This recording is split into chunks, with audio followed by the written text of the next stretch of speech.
Less than 24 hours away now from that first match of this World Cup, and that's what we're here for. Welcome to Extra Time on the free KHO U11 streaming app. Tonight we're chatting with Dynamo legend Brian Ching and his new teammates, providing one of the city's most ambitious fan destinations. But first, the scene in Mexico City ahead of the World Cup opener. Mexico, South Africa, tomorrow, 2 p.m. our time. But the price of tickets? Well, for some fans, the cost turning the world's biggest tournament into a luxury item. And now FIFA is again responding to all of the criticism. We have reporting tonight from both Houston and Mexico City. That is later. Still, soccer fans here and around the country are fired up. Jake Garriani is still in Irvine, California with the U.S. national team, also getting the pulse of the fans there.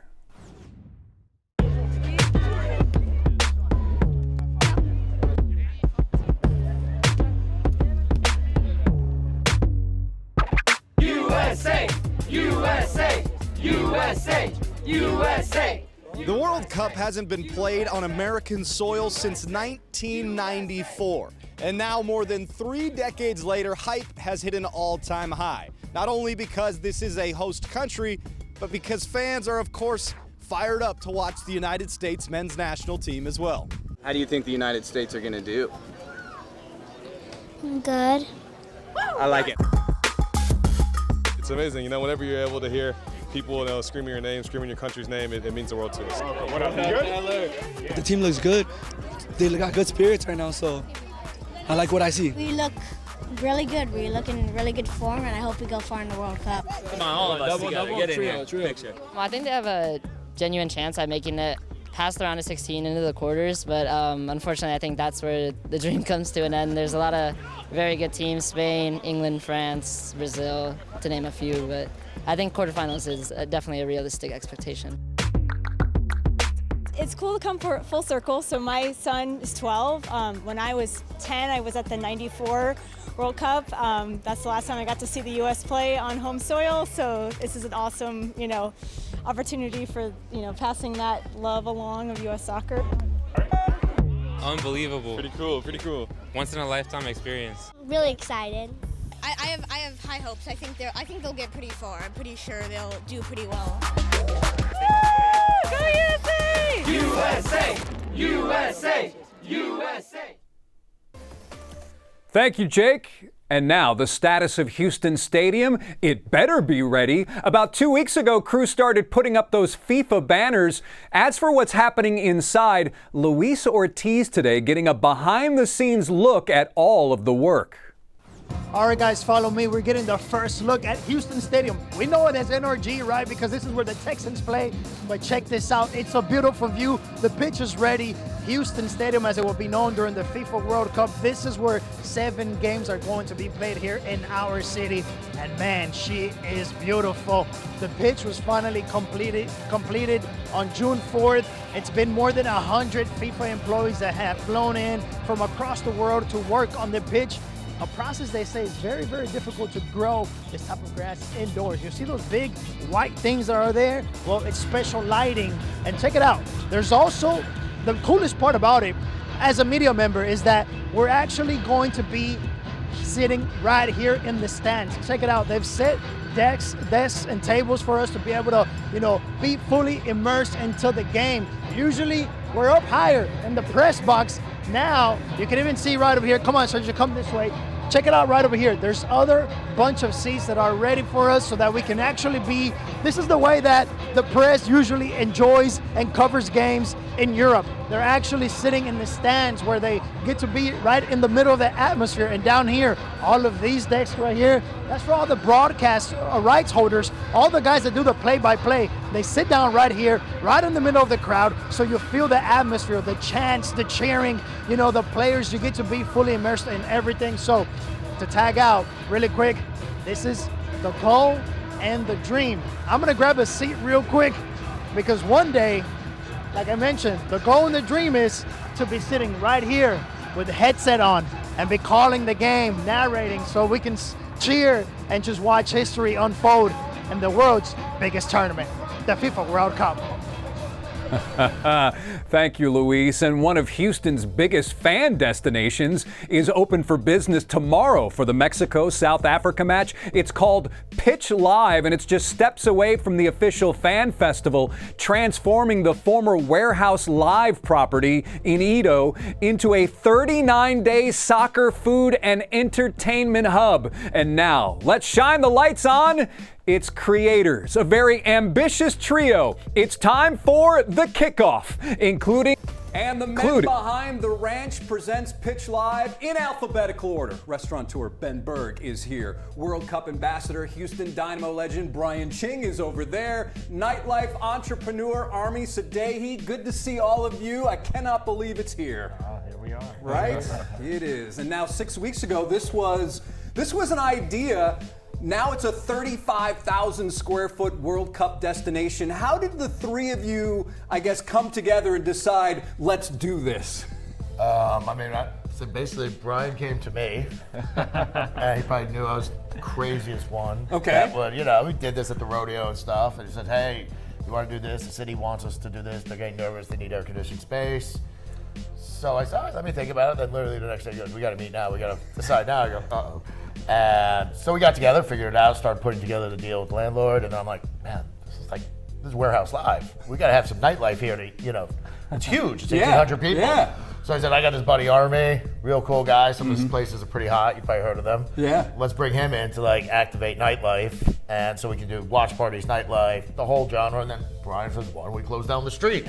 So we closed down the street between Pitch 25 and Pitch Live. Yeah. Just added more. Nice. And that's how an idea becomes reality. And when people hear that Diplo is performing on opening night, they immediately, I would imagine, realize this is much bigger than your average watch party. How important was it to land a name like that right out of the gate? Oh man, Grammy Award winning Diplo, I think that he's internationally known, and I think for us to sort of be a pop-up during the World Cup and really showcase something for Houston that's gonna make an impact, why not start with Diplo?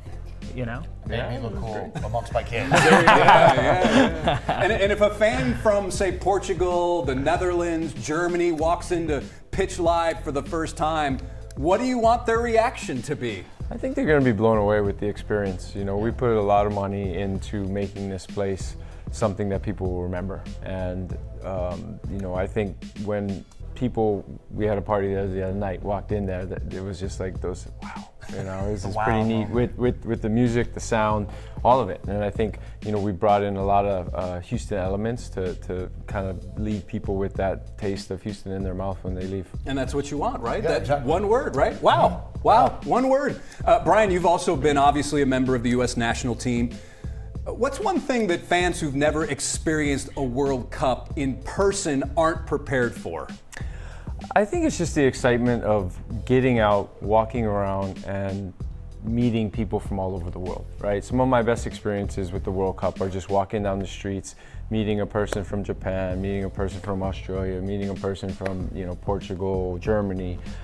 Curacao is even going to be in town, right? There's 4,000 Curacao fans going to be coming down to Houston for the game. So, it's just that experience of people coming together to celebrate the game and have a good time. And I think those are lasting memories for me, and I think Houstonians are going to have a great opportunity to make those for themselves. And Ben, let's talk about the food component. What flavors of Texas and Houston are the visitors going to experience?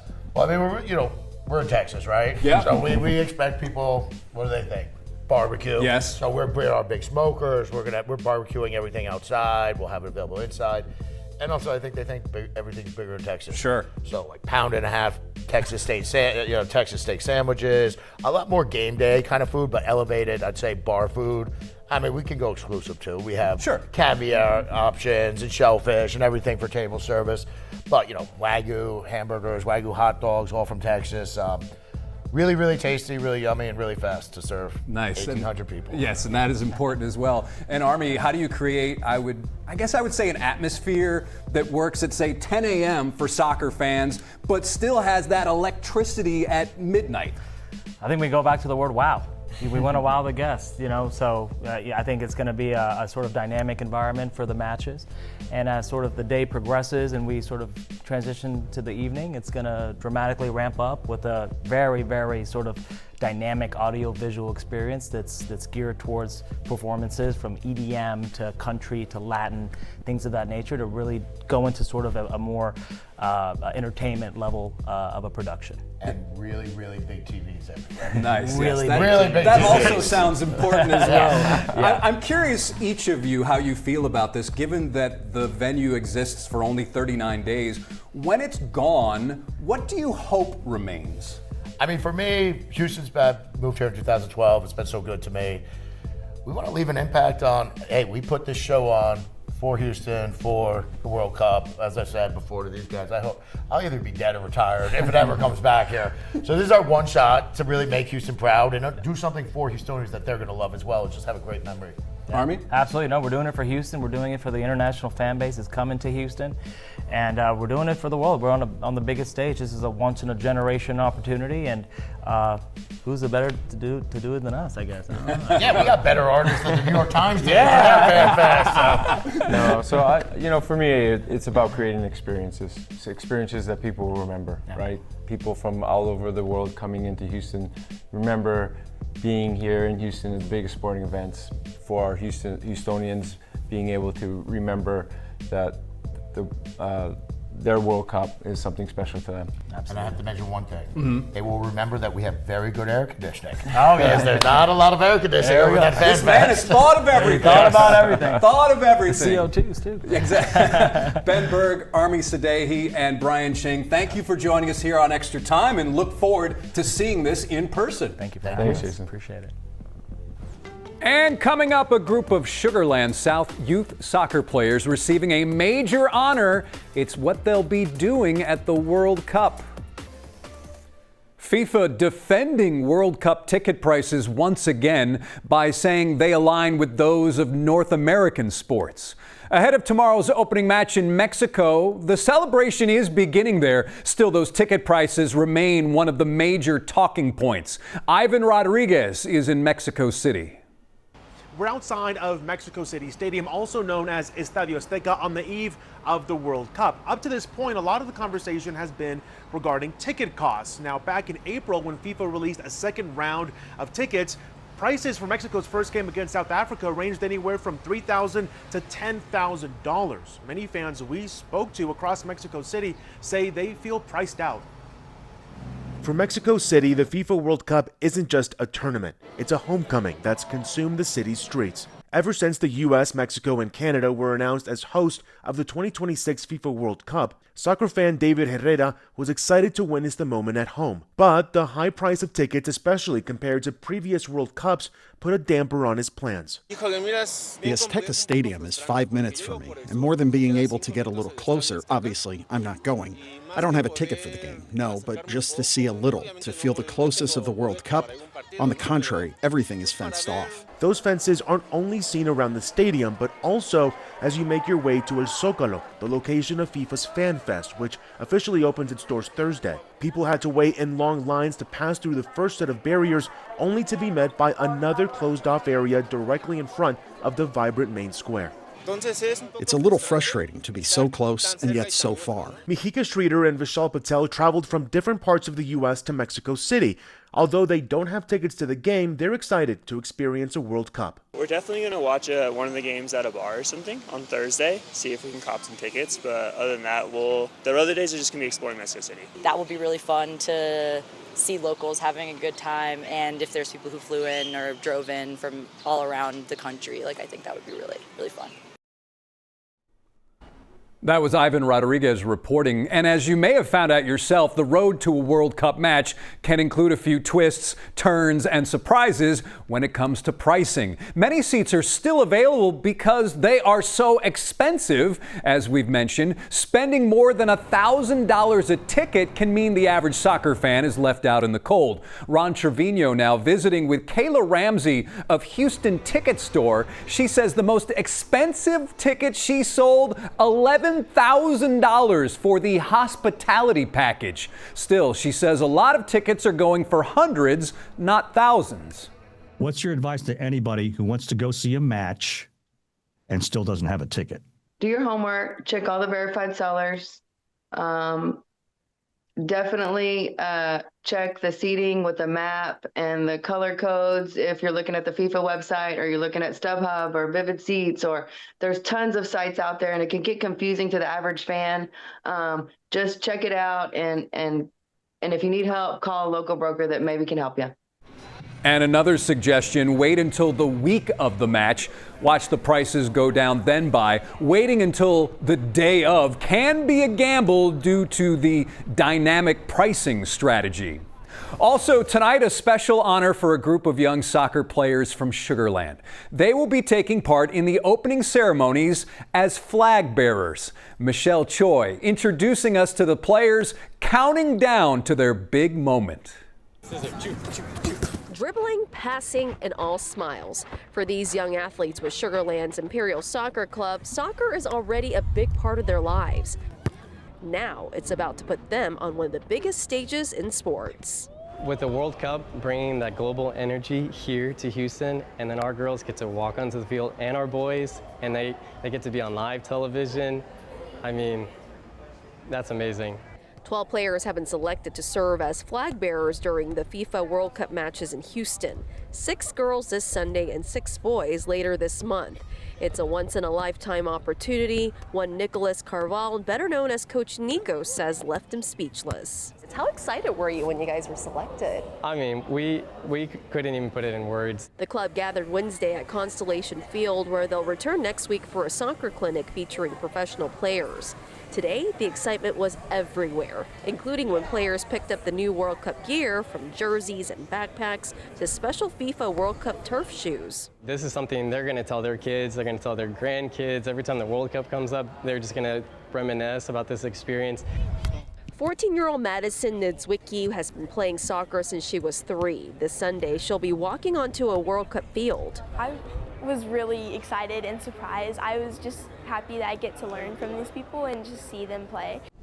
And now that it's almost here, the reality is starting to sink in. Do you realize the world is going to be looking at you guys? Yes, ma'am. I'm a little nervous, but it's okay. For 13-year-old Anika J, the news was almost too good to believe. I was happy. I thought it was like an amazing opportunity, and I didn't think it was real. As for soccer skills, these players have plenty. And Anik wasn't about to be outdone. Yeah. Nice! Oh. Awesome. Of course, I couldn't leave without giving it a try. All right, do y'all think I can do this? Yeah. With some encouragement from the team and a little help from Coach Nico, I gave it my best shot. A little air. Boom. How'd I do, Craig? Not quite ready for the World Cup, but these young players are. In Sugar Land, Michelle Choi, KHOU 11 News. Yes, and Michelle also mentioned gear. Before you click buy, hear why officials say some deals online could leave fans seeing red. But first, Joe Trahan wants to help you understand the rules of soccer. Here's how free kicks work. When you hear the whistle and see players lining up over a stationary ball, you're probably looking at a free kick. A free kick is how soccer restarts play after most common fouls. The team that was fouled gets the ball uncontested from the spot of the foul. Team A has the ball, and one of their players is fouled by a Team B player. The referee will blow their whistle to stop play, and then Team A must take a free kick from the spot of the foul to continue play on the field. It's pretty simple and the most common action in the game. That's the free kick. With the first match tomorrow, fans are in high gear looking to get the proper gear to show their support. Last week, a line for the grand opening of the first FIFA World Cup store in Sugar Land. Troy Kless now with the best ways to make sure the merchandise you find elsewhere is legit. As the excitement builds for the FIFA World Cup here in Sugar Land, authorities around the globe are trying to track down criminals who may try to take advantage and scam passionate fans. After an hours-long wait, the emotions could not be contained in 5-year-old Jason De La Cruz. Ooh, I'm super excited. Here with his dad Jesse and his older brother. I got a book and a squishy soccer ball. That's just some of the merchandise you can find here inside the Sugar Land store, where fans cannot wait for the World Cup to kick off. The culture of soccer is huge here in Houston, so I'm excited for the fans to come out and see our cities. FIFA World Cup mascots greeted fans as music was blaring for this grand opening. This ribbon cutting represents more than a retail experience. It reflects the continued momentum of our city. Beyond the excitement, organizers are prepared to blow the whistle if they spot a foul. FIFA has a brand police, if you will, for the lack of a better term. Chris Canetti, host committee president, says FIFA is coordinating with law enforcement around the world. In Toronto, police this week announced the seizure of $2.5 million worth of counterfeit goods. Police are warning when shopping online, a premium brand at a bargain discount might be a red card. It's one of the reasons why fans prefer buying gear in person. I think the community, to feel the vibe, you could just feel the energy in here. The atmosphere, right? Where else are you going to be able to see the three mascots in the store dancing and your kids get to take pictures with them? This family is going to see Portugal versus Congo and can't wait for the ball to start rolling. U.S. Customs and Border Protection warns fans, try to shop at trusted local retailers if you can, and if you're shopping online, make sure to keep an eye on that price if you're buying from an unfamiliar source. In Sugar Land, Troy Kless, KHOU 11 News. And ahead on Extra Time, proof the game's greatest player appears to be ready for one more World Cup. He is back. Messi not just returning for Argentina last night, also scored in a friendly win over Iceland in Alabama. Messi had been out for 16 days due to soreness in his right hammy, with his minutes being monitored, came off the bench 70th minute. 2 minutes later, scores on a PK. That's now 117 goals for Messi when wearing an Argentina jersey. That's going to do it for Extra Time. Again, first match of the tournament tomorrow, 2 p.m. with Mexico in action. We'll see you again tomorrow night on the free KHOU 11 streaming app. Until then, here is a look at the FIFA Fan Festival in Edo. Quiet now. It won't be that way later in the week.